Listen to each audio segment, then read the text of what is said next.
大家揾阿比占卜嘅時候，可能成日都會聽阿比講指導靈，究竟指導靈係啲咩嚟？指導靈呢，其實係喺我哋身邊嘅，佢哋係一啲嘅高維度存在啦。而指導靈可以係神過咗世嘅親人、寵物，或者係智者、天使，甚至係其他升華咗嘅靈魂，作為一啲嘅靈性旅程入邊扮演住一啲好重要嘅角色。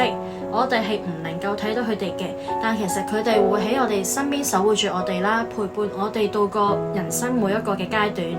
靈魂狀態嘅時候呢，都會規劃同埋或者安排一啲嘅指導靈，而喺我哋自己人生入邊每一個階段去俾我哋一啲嘅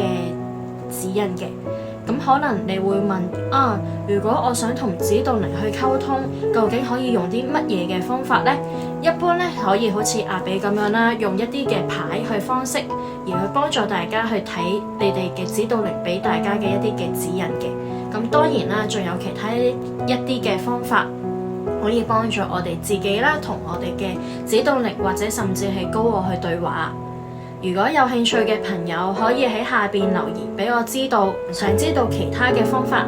咁我哋下一集就會再分享更加多一啲關於指導靈啦，或者係高我嘅知識俾大家。下一集再見，拜拜。